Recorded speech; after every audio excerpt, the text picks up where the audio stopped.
প্রিয় শিক্ষার্থীরা, সমাজবিজ্ঞান দ্বিতীয় পত্র ক্লাসে তোমাদের আবারও শুভেচ্ছা ও অভিনন্দন জানাচ্ছি। আমি উর্মিলা গুড়িয়া, প্রভাষক সমাজবিজ্ঞান, চিত্রা মহিলা ডিগ্রি কলেজ, তেরখাদা, খুলনা। প্রিয় শিক্ষার্থীরা, আশা করি তোমরা সকলেই ভালো আছো এবং সুস্থ আছো। আজকের ক্লাসে আলোচ্য বিষয় সমাজবিজ্ঞান দ্বিতীয় পত্রের নবম অধ্যায়ের জনসংখ্যা বৃদ্ধির প্রভাব ও জনসংখ্যা সমস্যা প্রতিকারের উপায়। প্রথমে আমরা আসব জনসংখ্যা বৃদ্ধির প্রভাব সম্পর্কে।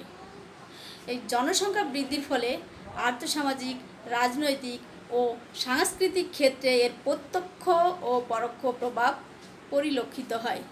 জনসংখ্যা বৃদ্ধির ফলে কমেছে কৃষি ও বাসযোগ্য জমি, বাড়ছে ক্ষুধা, দারিদ্র্য, বেকারত্ব ও সামাজিক অস্থিরতা। তাহলে জনসংখ্যা বৃদ্ধির ফলে কি কমেছে? কৃষি ও বাসযোগ্য জমি। আর কি বেড়েছে? জনসংখ্যা বৃদ্ধির ফলে বাড়ছে ক্ষুধা, দারিদ্র্য, বেকারত্ব ও সামাজিক অস্থিরতা। এখন আমরা জনসংখ্যা বৃদ্ধির আর্থসামাজিক ফলাফল বা প্রভাব সম্পর্কে আলোচনা করব। জনসংখ্যা বৃদ্ধির প্রভাব।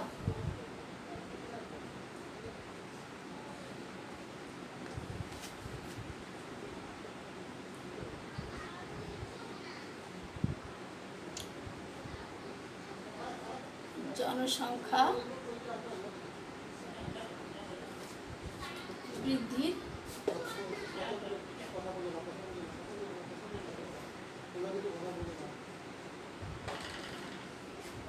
প্রভাব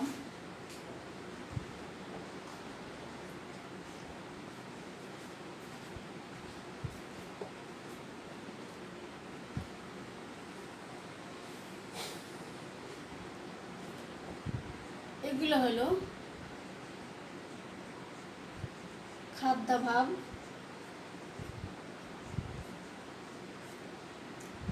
শিক্ষার অভাব,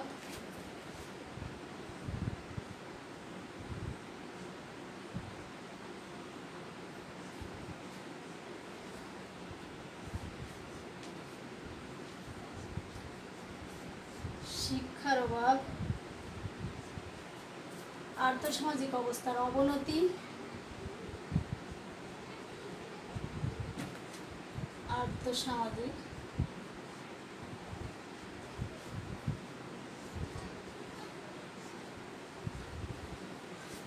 অবস্থার অবনতি,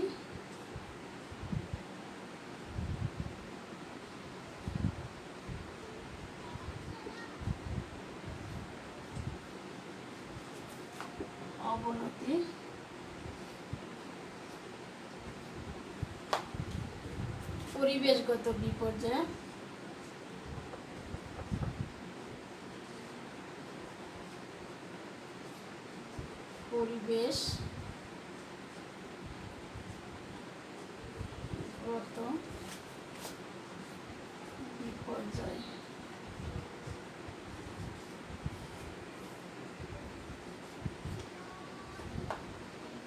আর হচ্ছে স্বাস্থ্যগত বিপর্যয়।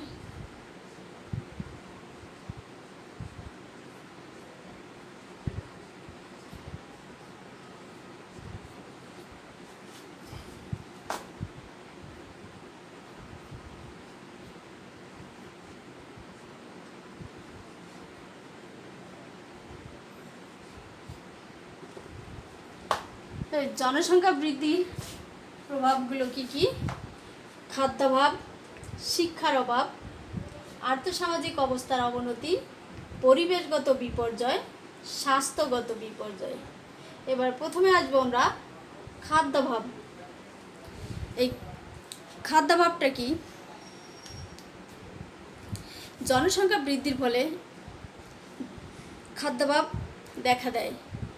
বাংলাদেশের জনসংখ্যা যে হারে বৃদ্ধি পাচ্ছে তাতে প্রতি বছরই বিদেশ থেকে খাদ্য আমদানি করতে হয়।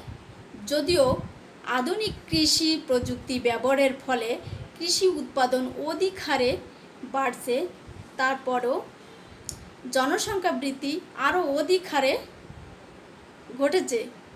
যেমনটি ম্যালথাস বলেছেন যে জনসংখ্যা বাড়ে জ্যামিতিক হারে আর খাদ্য উৎপাদন বাড়ে গাণিতিক হারে। সুতরাং খাদ্যাভাব দেখা দিবে সেটাই স্বাভাবিক। তাহলে জনসংখ্যা বৃদ্ধির ফলে কি হয়?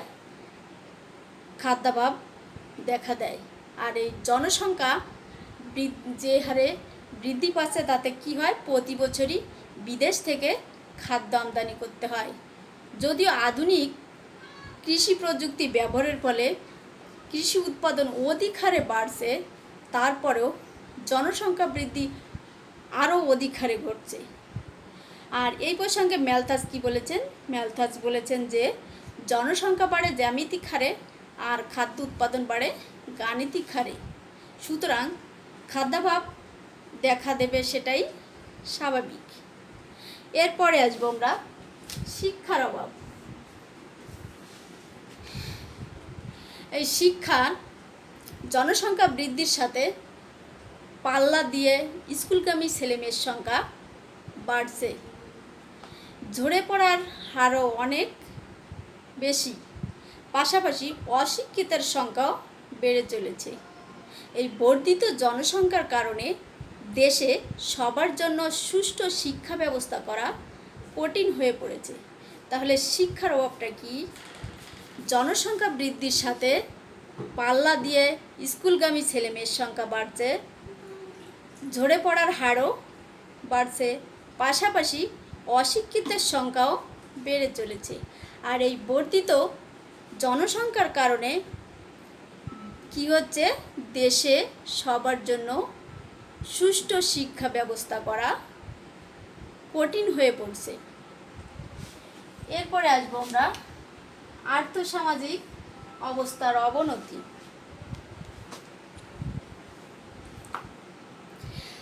অপরিকল্পিত জনসংখ্যা বৃদ্ধি একটি দেশ বা জাতির আর্থসামাজিক উন্নয়নের প্রধান অন্তরায়। কারণ জনসংখ্যা যখন মোট জাতীয় উৎপাদনের মাত্রাকে ছাড়িয়ে যায়, তখন দেশের মানুষের মাথাপিছু আয় কমে যায়। তাহলে অপরিকল্পিত জনসংখ্যা কি? একটি দেশ ও জাতির আর্থসামাজিক উন্নয়নের পথে প্রধান বাধা। কারণ জনসংখ্যা বৃদ্ধি যখন মোট জাতীয় উৎপাদনের মাত্রাকে ছাড়িয়ে যায়, তখন দেশের মানুষের কি কমে যায়? মাথাপিছু আয় কমে যায়। ফলে দেশে আর্থসামাজিক অবস্থার অবনতি ঘটে আর জীবনযাত্রার নিম্নমান সামাজিক অগ্রগতির অন্তরায় হিসেবে কাজ করে। এরপরে আসবো আমরা পরিবেশগত বিপর্যয়। এই পরিবেশগত বিপর্যয়টা কি? দেশে অতিরিক্ত জনসংখ্যার কর্মসংস্থান সৃষ্টির লক্ষ্যে পরিকল্পিতভাবে নগরায়ন ও শিল্পায়ন ঘটে, যা পরিবেশের জন্য মারাত্মক হুমকির স্বরূপ। এছাড়া অধিক জনসংখ্যা, খাদ্য চাহিদা মেটানোর জন্য কৃষিতে অধিক পরিমাণে সার ও কীটনাশক ব্যবহার করা হয়। ফলে জমির উর্বরা শক্তি আস্তে আস্তে হ্রাস পাচ্ছে। আর এজন্য এভাবেই জনসংখ্যা বৃদ্ধির ফলে প্রত্যক্ষ ও পরোক্ষভাবে পরিবেশের মারাত্মক ক্ষতি হচ্ছে। তাহলে পরিবেশগত বিপর্যয়টা কি? দেশে জনসংখ্যা কর্মসংস্থান সৃষ্টির লক্ষ্যে পরিকল্পিতভাবে নগরায়ন ও শিল্পায়ন ঘটেছে, যা পরিবেশের জন্য মারাত্মক হুমকির স্বরূপ। এছাড়া অধিক জনসংখ্যার খাদ্য চাহিদা মেটানোর জন্য কৃষিতে কি ব্যবহার করা হচ্ছে? অধিক জনসংখ্যার খাদ্য চাহিদা মেটানোর জন্য কৃষিতে অধিক পরিমাণে সার ও কীটনাশক ব্যবহার করা হচ্ছে। আর এর ফলে কি হচ্ছে?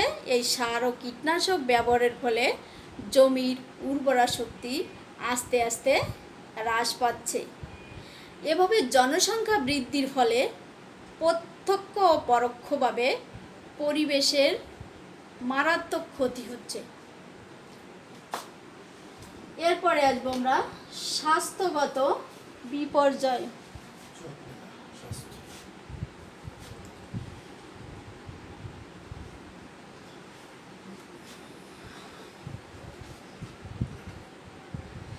স্বাস্থ্যগত বিপর্যয়, এই স্বাস্থ্যগত বিপর্যয়টা কি? স্বাস্থ্য সুরক্ষার জন্য প্রয়োজন হয় সুষম খাদ্যের, কিন্তু বাংলাদেশে প্রায় 20% মানুষ সুষম খাদ্যের অভাবে ভুগছে। অস্বাভাবিক জনসংখ্যা বৃদ্ধির কারণে এখানে পানির সংকট ও পয় নিষ্কাশনের ব্যবস্থা প্রকট আকার ধারণ করেছে, ফলে দেশের মানুষের স্বাস্থ্য ব্যবস্থার বিপর্যয় ঘটে। তাহলে স্বাস্থ্যগত বিপর্যয়টা কি? স্বাস্থ্য সুরক্ষার জন্য প্রয়োজন কিসের? স্বাস্থ্য সুরক্ষার জন্য প্রয়োজন হচ্ছে সুষম খাদ্যের, কিন্তু বাংলাদেশের কত শতাংশ মানুষ এই সুষম খাদ্যের অভাবে ভুগছে? 20% মানুষ এই সুষম খাদ্যের অভাবে ভুগছে। আর ওই অস্বাভাবিক জনসংখ্যা বৃদ্ধির কারণে এখানে পানির সংকট ও পয় নিষ্কাশন ব্যবস্থা কি করছে? প্রকট আকার ধারণ করেছে, ফলে দেশের মানুষের স্বাস্থ্য ব্যবস্থার বিপর্যয় ঘটে। এরপরে আসবো আমরা জনসংখ্যা সমস্যা প্রতিকারের উপায়। এই জনসংখ্যা সমস্যা প্রতিকারের উপায়টা কি? বর্তমানে বাংলাদেশের জনসংখ্যা বৃদ্ধি একটি মারাত্মক সামাজিক সমস্যা হিসেবে বিবেচিত হয়েছে, আর এই সমস্যার সমাধান করতে না পারলে দেশের আর্থসামাজিক তথা সামগ্রিক উন্নয়ন সম্ভব নয়। আর এই প্রসঙ্গে একে নাজমুল করিম বলেছেন যে জনসংখ্যা নিয়ন্ত্রণ বিষয়টি যেমন শারীরিক ও স্বাস্থ্যগত প্রশ্ন, তেমনি প্রশ্ন অর্থনীতি, সমাজনীতি, রাজনীতি, ধর্ম, তার জীববিজ্ঞান, এমনকি দর্শন শাস্ত্রের সাথেও সম্পর্কযুক্ত। তাহলে বর্তমানে জনসংখ্যা বৃদ্ধি কি সমস্যা হিসেবে চিহ্নিত হয়েছে? বর্তমানে বাংলাদেশের জনসংখ্যা বৃদ্ধি একটি মারাত্মক সামাজিক সমস্যা হিসেবে চিহ্নিত হয়েছে, আর এই সমস্যাগুলোর সমাধান করতে না পারলে কি হবে? দেশের আর্থসামাজিক তথা সামগ্রিক উন্নয়ন কোনোভাবেই সম্ভব নয়। আর এই প্রসঙ্গে একে নাজমুল করিম কি বলেছেন?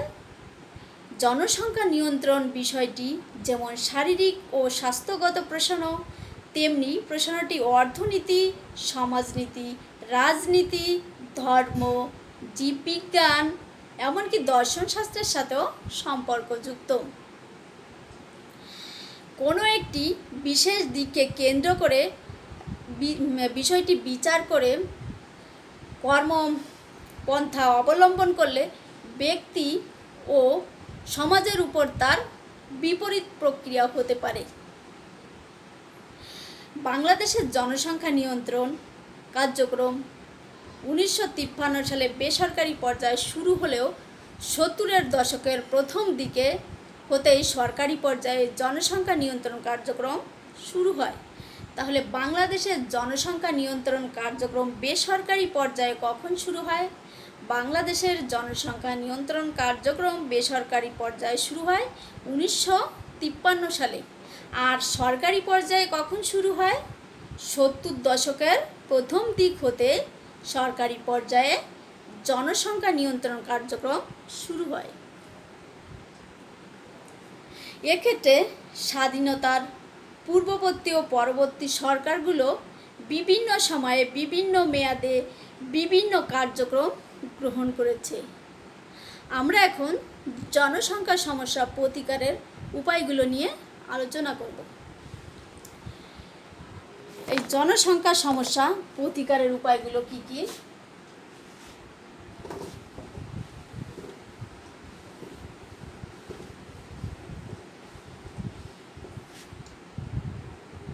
জনসংখ্যা সমস্যা প্রতিকারের উপায়।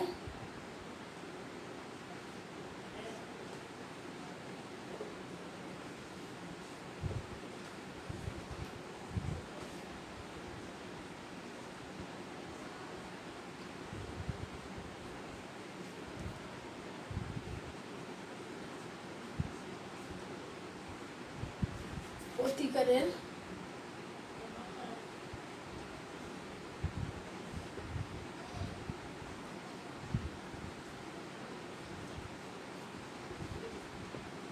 উপায়।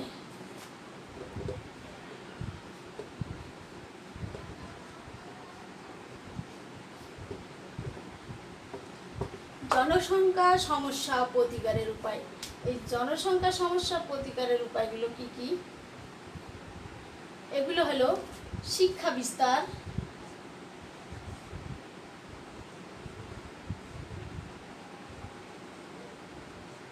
শিক্ষা বিস্তার,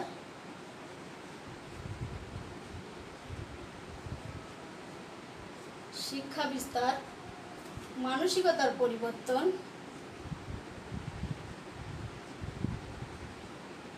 মানসিকতার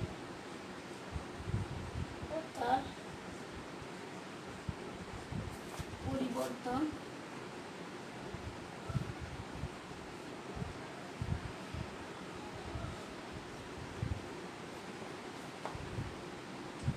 কর্মসংস্থান সৃষ্টি,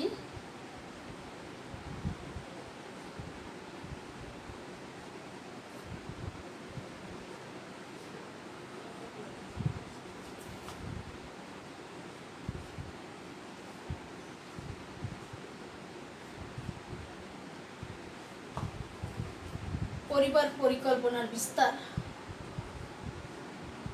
পরিবার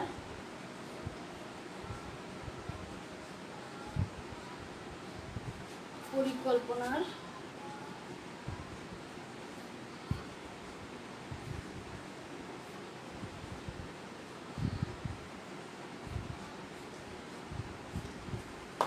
পরিবার পরিকল্পনার বিস্তার।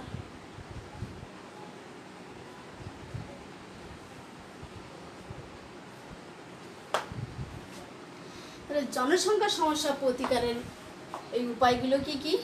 শিক্ষা বিস্তার, মানসিকতার পরিবর্তন, কর্মসংস্থান সৃষ্টি, পরিবার পরিকল্পনার বিস্তার।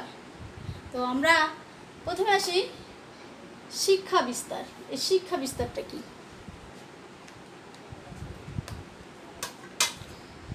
জনসংখ্যা সমস্যা সমাধানের পূর্বশর্ত হলো দেশের আপামর জনসাধারণকে সমস্যাটি সম্পর্কে সচেতন করা। তাহলে জনসংখ্যা সমস্যা সমাধানের পূর্বশর্ত কি? দেশের আপামর জনসাধারণকে কি করা? সমস্যাটি সম্পর্কে সচেতন করে তোলা। এজন্য দরকার কিসের? তাদের শিক্ষিত করা। বিশেষ করে দেশের নারী শিক্ষাকে বেশি প্রাধান্য দিতে হবে। যতদিন দেশের জনসংখ্যার বিপুল সংখ্যাগরিষ্ঠ অংশ অশিক্ষিত থাকছে ততদিন এই সমস্যার সমাধান সম্ভব নয়। তাহলে শিক্ষা বিস্তারটা কি? জনসংখ্যা সমস্যা সমাধানের পূর্বশর্ত হলো কি? দেশের আপামর জনসাধারণকে কি করা? সমস্যাটি সম্পর্কে সচেতন করা। আর এর জন্য কিসের দরকার? এর জন্য দরকার তাদেরকে শিক্ষিত করা। আর বিশেষ করে দেশের নারী শিক্ষাকে বেশি প্রাধান্য দেওয়া। যদি দেশের জনসংখ্যার এই বিপুল সংখ্যাগরিষ্ঠ অংশ অশিক্ষিত থাকে ততদিন এই সমস্যার সমাধান কোনোভাবেই সম্ভব নয়। এরপরে আসবো আমরা মানসিকতার পরিবর্তন। এই মানসিকতার পরিবর্তনটা কি? জনসংখ্যার হ্রাস বৃদ্ধি সম্পূর্ণভাবে মানুষের আদর্শ, মূল্যবোধ, ধ্যান ধারণা, আচার আচরণ, রীতিনীতি এবং ইচ্ছার উপর নির্ভরশীল। সুতরাং ব্যক্তির মানসিক অবস্থার পরিবর্তন ব্যতিরেকে এই সমস্যার সমাধান সম্ভব নয়। তো মানসিকতার পরিবর্তনটা কি? জনসংখ্যার হ্রাস বৃদ্ধি সম্পূর্ণভাবেই নির্ভর করে কিসের উপর? মানুষের আদর্শ, মূল্যবোধ, ধ্যান ধারণা, আচার ব্যবহার, রীতিনীতি এবং ইচ্ছার উপর। আর ব্যক্তির মানসিক অবস্থার পরিবর্তন ব্যতিরেকে এই সমস্যার সমাধান সম্ভব নয়। এরপরে আসব কর্মসংস্থান সৃষ্টি। এই কর্মসংস্থান সৃষ্টি কি? এই কর্মসংস্থান সৃষ্টি করে কিভাবে জনসংখ্যার সমস্যা প্রতিকার করা যায়? তো কর্মসংস্থান সৃষ্টিটা কি? জনসংখ্যার সমস্যা সমাধানের একটি উপায় হলো কর্মসংস্থান সৃষ্টি। যদি দেশে অধিক কর্মসংস্থান সৃষ্টি হয় তবে মানুষ কর্মে অধিক ব্যস্ত থাকবে, ফলে জনসংখ্যা বৃদ্ধির চাপ কমবে। এজন্য জনগণকে দক্ষ শ্রমিক হিসেবে গড়ে তুলতে হবে। তাহলে কর্মসংস্থান সৃষ্টিটা কি? জনসংখ্যার সমস্যা সমাধানের একটি উপায় হলো কি? কর্মসংস্থান সৃষ্টি। তো যদি দেশে কি করা হয়? অধিক কর্মসংস্থানের সৃষ্টি করা হয় তবে মানুষ এই কর্মে অধিক সময় ব্যস্ত থাকবে, ফলে জনসংখ্যা বৃদ্ধির চাপ কমে আসবে। আর এজন্য কিসের দরকার? এর জন্য দরকার দক্ষ শ্রমিক, জনগণকে দক্ষ শ্রমিক হিসেবে গড়ে তোলা। এরপরে পরিবার পরিকল্পনার বিস্তার। পরিবার পরিকল্পনার বিস্তারটা কি? বা পরিবার পরিকল্পনার বিস্তারের মাধ্যমে কিভাবে জনসংখ্যা সমস্যা প্রতিকার করা যায়? পরিবার পরিকল্পনা ব্যবস্থা সম্পর্কে সচেতনতা বৃদ্ধি, সামাজিক, ধর্মীয় ও সংস্কৃতিগত কারণে দেশের অনেক অসচেতন মানুষই পরিবার পরিকল্পনা পদ্ধতি ব্যবহার করতে নারাজ।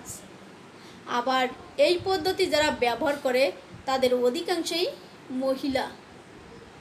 পুরুষরা এ ধরনের পদ্ধতি ব্যবহারের বিষয়টি কৌশল নারীদের উপর চাপিয়ে দেয়।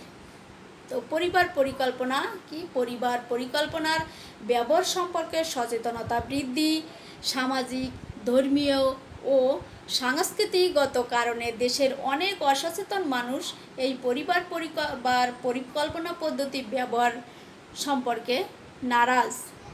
আবার কি হয়? এই পদ্ধতিটি যারা ব্যবহার করে তাদের অধিকাংশ কি? মহিলা। পুরুষেরা এই পদ্ধতি ব্যবহারের বিষয়টি কি করে? নারীদের উপর চাপিয়ে দেয়। অনেক ক্ষেত্রে পুরুষদের মধ্যে পরিকল্পনা পদ্ধতি ব্যবহারে অনীহা চোখে পড়ে। জনসংখ্যা সমস্যা সমাধান করতে হলে নারীর পাশাপাশি পুরুষদের পরিবার পরিকল্পনা বিষয়ে সচেতন করে তুলতে হবে। তাহলে কি হয়? পুরুষদের মধ্যেও পরিকল্পনা পদ্ধতি ব্যবহারে অনীহা দেখা যায়। আর এই জনসংখ্যা সমস্যা সমাধান করতে হলে কি করতে হবে? এই জনসংখ্যা সমস্যা সমাধান করতে হলে নারীদের পাশাপাশি পুরুষদেরকেও সচেতন করে তুলতে হবে। আর জনসংখ্যা সমস্যা সমাধানের জন্য পরিকল্পিত উপায়ে অগ্রসর হওয়া উচিত। আমরা এখন এই বিষয়গুলো সম্পর্কে আলোচনা করব। আর এগুলো হচ্ছে কি? এই বিষয়গুলো হচ্ছে বিদ্যমান সমাজ কাঠামোতে প্রচলিত কোনো মূল্যবোধ পরিবার পরিকল্পনা বিরোধী। তাহলে এগুলো কি? বিদ্যমান সমাজ কাঠামোর প্রচলিত কোনো মূল্যবোধ পরিবার পরিকল্পনা বিরোধী। জনসংখ্যা সমস্যা সম্পর্কে বৃহত্তর সমাজ কতখানি সচেতন? পরিবার পরিকল্পনা এবং ব্যক্তির শ্রেণীগত অবস্থানের মাঝে কোনো সম্পর্ক আছে কি না এবং থাকলে তা কেমন? পরিবার পরিকল্পনার সাফল্যের জন্য অর্থনৈতিক কাঠামোর কি কি পরিবর্তন আনা প্রয়োজন। তাহলে এগুলো কি কি?